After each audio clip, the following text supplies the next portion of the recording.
السلام علیکم، میں ہوں آپ کی آن لائن ٹیچر اور وقت ہے آپ کی اردو کلاس کا۔ بیٹا آج کے ہمارے لیکچر کا عنوان ہے قواعد یا گرامر۔ ہر زبان کے بیٹا کچھ اصول اور قوانین ہوتے ہیں جس سے اس زبان کو صحیح طور سے سیکھا اور استعمال کیا جاتا ہے۔ کسی بھی زبان کی ادائیگی، اس کے الفاظ کی درست ادائیگی، اس کی خوبصورتی کو برقرار رکھنے کے لیے، اس زبان کو سمجھنے کے لیے ان قوانین پر عمل کیا جاتا ہے۔ اسی طرح اردو زبان کے بھی کچھ اصول ہیں، ان اصولوں کو قواعد یا گرامر کہا جاتا ہے۔ تو اردو گرامر میں آج کا ہمارا جو عنوان ہے وہ ہے کلمہ کی اقسام۔ کلمہ کی اقسام کی طرف جانے سے پہلے اوبویسلی بیٹا ہم پہلے سمجھیں گے کلمہ کیا ہے۔ کلمہ یا لفظ، کلمہ کچھ آپ کے لیے تھوڑا مشکل ہوگا، ایسا لفظ جو اکیلا کوئی نہ کوئی معنی دیتا ہے، اسے کلمہ کہا جاتا ہے۔ یعنی وہ ایک لفظ کی ادائیگی سے ہی ہمیں اس کا مطلب واضح ہو جاتا ہے، جیسے کھانا، دانا، روٹی، کپڑا وغیرہ جو ہیں، یہ سب الفاظ یہ کلمہ ہے، یعنی کلمات کہا جاتا ہے۔ اور یہ ایک الفاظ یعنی ایک لفظ جیسے کھانا، پینا، میل، جھوٹ، سچ، یہ سب چیزیں ان کا یہ ایک الفاظ اپنے اندر ایک واضح مطلب رکھتے ہیں، واضح بات ہے ان میں۔ اور محمل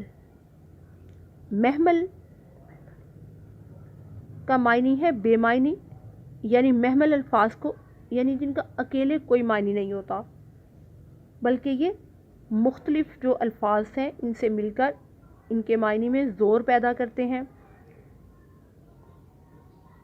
جیسے کھانا وانا، دانا دنکا، روٹی ووٹی، کوڑا کٹکٹ وغیرہ۔ ان الفاظ میں وانا، دانا، ووٹی، کرکٹ وغیرہ کے الگ سے کوئی معنی نہیں ہے، یعنی اگر انہیں الگ سے پڑھیں تو اس کے کوئی واضح جو معنی ہیں وہ ہمیں نہیں ملتے۔ جیسے کہ کچھ الفاظ ہیں ٹھیک ٹھاک، کالا کلوٹا، ٹھنڈا ٹھار، میل کچیل۔ اب ٹھیک اس کی تو سمجھ آتی ہے، ٹھاک کیا چیز ہے، بھوت ہے، پریت کیا چیز ہے۔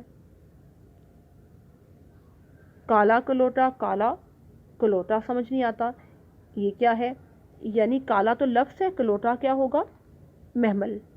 ٹھیک لفظ ہے، ٹھاک کیا ہے، محمل۔ ٹھنڈا ٹھار، اس میں ٹھنڈا کلمہ ہے اور ٹھار محمل ہے۔ اسی طرح بھیڑ بھاڑ، اس میں بھیڑ جو ہے وہ لفظ ہے، بھاڑ کلمہ ہے اور بھاڑ جو ہے وہ محمل ہوگا۔ اب یہ دیکھ رہے ہیں کہ جو کلمہ ہے، لفظ، آسان معنی میں آپ اسے لفظ ہی کہہ سکتے ہیں، اس کی کتنی قسمیں ہیں۔ جیسے کلمہ کی 3 قسمیں ہیں، یہ 3 طرح کا ہوتا ہے۔ اب سٹیپ بائی سٹیپ ہم ان تینوں کو سمجھیں گے۔ تو سب سے پہلے ہے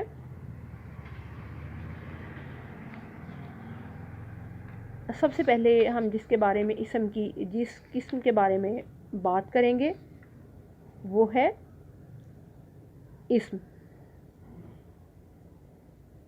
کسی شخص، بہت دفعہ آپ نے اس کی تعریف سنی ہے، آپ کی نظروں سے گزری ہے، کسی شخص، جگہ یا چیز کے نام کو اسم کہا جاتا ہے، یعنی ناؤن۔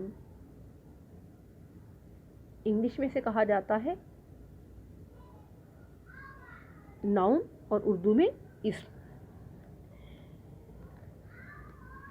یعنی دنیا میں، کائنات میں جانور، پرند، کائنات میں جتنی بھی چیزیں ہیں جس کا کوئی اسپیسیفک نام ہے، وہ ہے، اسے کہا جاتا ہے اسم۔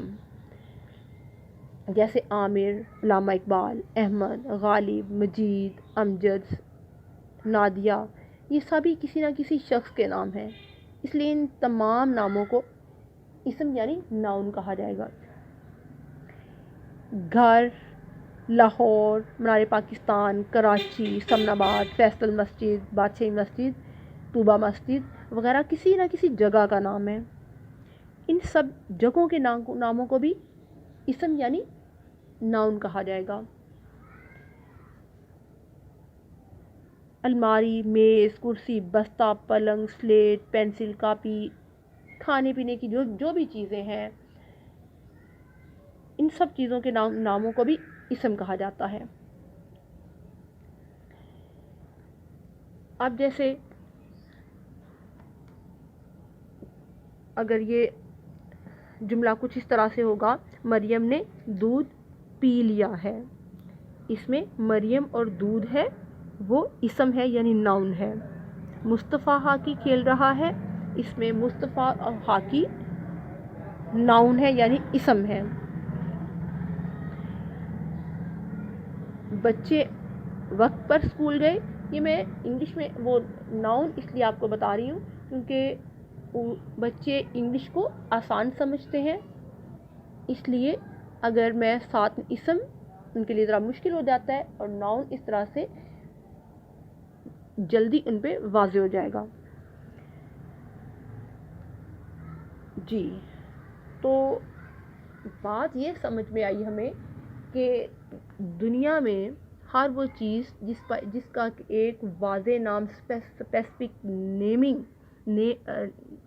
نیمنگ ورڈ جو ہے، وہ انہیں اسم یعنی ناؤن کہا جاتا ہے۔